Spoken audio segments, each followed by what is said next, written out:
Welcome to the queue. Wait a minute, where am I? I'm usually sitting in that chair, but not today. Recap. Recap of the BBR 1940 game we just played, and it ended yesterday, and the night before that, this Global War 36 game ended. So you didn't follow this game, but I'll give you a little recap of it anyway. Um, First off, the Sahara Desert is not populated by millions of units. Um, they like to line up all the neutrals that were destroyed in a game in the Sahara because it's always amazing just how many neutrals bite the dust in this game. Matter of fact, when you look at the casualties, they probably suffer more casualties than anyone else. Um, well, I say that. There's a big pile of German and Italy over there.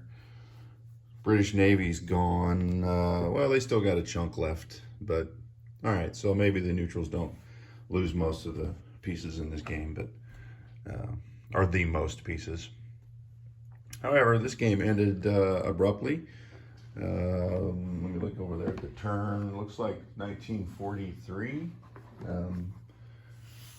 The beginning, well, either the beginning or the second turn of 1943. Everyone was in the war. The U.S. was sitting here in this C zone, and this wasn't a major. That was a minor. And in this Global War 36 game, the minors do not offer a +1 movement to ships. So battleships, transports can only move 2. You know, the lighter, faster ships, the cruisers, destroyers, and that they can move 3. So there are 3 sea zones to get to Rome. So Italy had built a few guys and moved some guys into Rome because thinking, well, we got another turn. And I'd forgotten that you can upgrade to a major in one turn. A lot of things here have a build queue that take 2 turns to build, but when you upgrade a facility, it happens on that turn. So Britain goes before US on the following turn. They upgrade, then US can use that facility and they get their own. Bam. So before that happened, the Axis and Russians, because this is a 3-team game. It's Axis versus Allies versus Russians, and they call it the common turn. But they're communist. Let's not be politically correct. They're communist. So the communists and the Axis were tied for victory points. And once Rome fell, then the victory points that Italy had accumulated for the Axis were gone, and the Axis fell way behind Russia. And looking at the board, Russia was going to gain a couple more points, and the Axis were going to be hard pressed to gain any more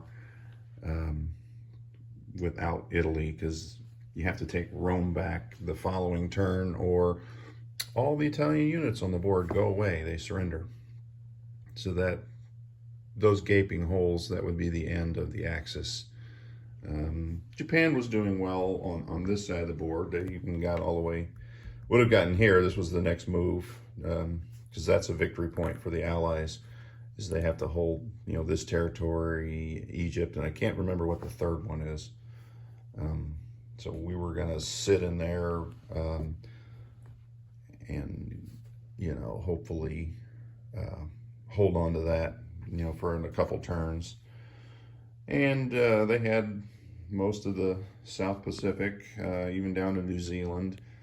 The U.S. were all sitting here at, they had moved up to Wake and built a naval base, so they were planning on an assault on Japan, but Japan still has a turn to fortify, and that would have been an interesting battle. We would have seen how that goes, but Russia getting ready to declare war on Japan, from what I understand. So that would have been some more victory points for Russians.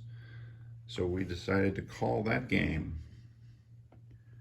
And it was fun. This is our second game of the lockdown of Global War 36. But this is the game you were all watching. And this is our third game in the lockdown of BBR. We played two BBR 42s, and this was a BBR 1940 setup. And Japan, they had just taken Calcutta. Put out a victory marker there. Not a victory marker, a smoke. And then we're going to put a damage one. Italy, the previous turn, just took Cairo. And they had Iraq there, but the Russians managed to take it back and will continue to take the rest of the Middle East because they've got a large force there now. So they can spread towards Cairo and towards Calcutta. The British, on their turn, there was two Japanese units here, artillery, and the British came up from Malaya and used their planes and wiped those out. And the reason being, now there are no Japanese land units that can attack Calcutta on the next turn. So Britain would be back to building in there, as these two Anzacs were going to step up with this fighter that came from Sumatra. So I got to believe those three units would kill one, because there was only one Japanese left in Calcutta. So that would have ended that. Britain would get to build their next turn, depending on what, the Japanese, there's three transports there. They still had the Philippines, Malaya. Anzac was going to come over and drop some guys in Malaya. So there would have been that action to see what Japan would have done there. And then the counteraction by the U.S. fleet down in off Queensland as to, what the Japanese were going to do. Then that determines where they were going to go. Up in the North Pacific, not a lot of action. Aleutians did fall, destroy the transport. Really, there's only destroyers and subs up there, so there's nothing really going to happen up there for the foreseeable future. I mean, both have to build navies to do anything. U.S. does have shipyards, so their navy would be a lot quicker than Japan. On the Atlantic side, or the Mediterranean side, Italy was about to complete the loop to get all of North Africa. They still needed to get the islands in the middle there for another victory point. But they've got a Russian problem, and the Russians moving into Romania. I believe Italy was going to attack those Russians. And in Scandinavia up there, the Russians were pressing as well, with no relief in sight for the Axis. London and Gibraltar were fortified with another U.S. Navy sitting off the coast to come in and see what, based off what Germany was going to do.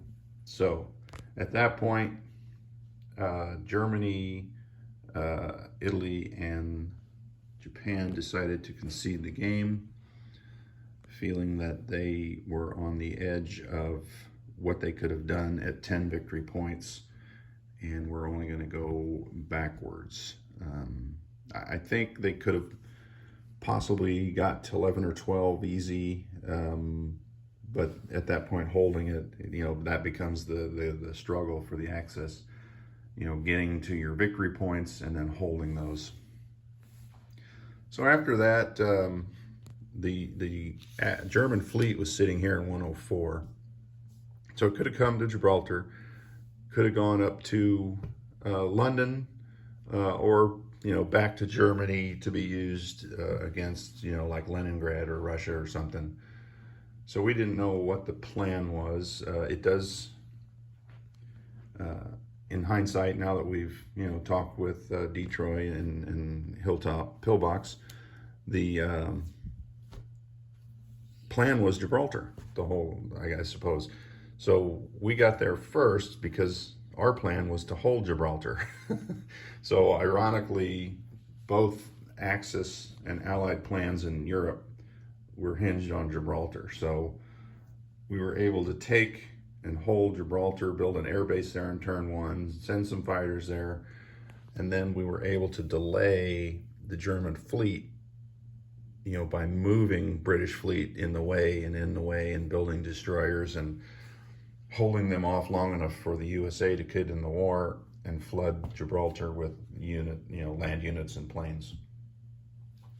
So at that point, that's when the concede message was sent. So Joe and I thought, well, hey, you know what? Let's just roll out the two battles like if they would have went to London. So we rolled that one out, and Germany had no chance. That was a beatdown. Germany didn't even get through all the infantry, that the Allies had accumulated in London. So London was well protected. So then we took all the units that could have reached Gibraltar, and we ran that battle, and that was much closer. Now, the kicker there is, with ATC, we could scramble 8 fighters and attack. And in reality, you would have had to have placed quite a few planes because they only had 3 surface ships, because subs can't protect transports. So all we had to do was eliminate these surface ships and any planes that were in there. So in order to protect these 3 ships, they would have had to have committed quite a few planes. I think they had 6 planes here in Algeria, and there was 2 on the carrier. But if you commit all these planes to protecting the sea zone, you have no chance of taking Gibraltar, with the amount of units that were there. So we just said, okay, we'll no scramble, give them the 2 bombards, all the planes, Germans go in there. We rolled it out, and the Allies won, and they had 1 plane left. And that was it. So we feel like our defense of Gibraltar and London would have held against the Germans and the Italians that could follow up. So we accepted the surrender, and we will move on. So it was a good game. Had fun. It was the first time I got to play and really talk with Hilltop Pillbox. I've followed his channel for a while, and Detroit's too, but I've met him and actually played him the last couple of years, at the tournament and stuff. So it was a good game, and the rumor is we are starting another one on Monday. I believe it's going to be 40 as well. So we will see how that goes, and until the next time, keep rolling dice.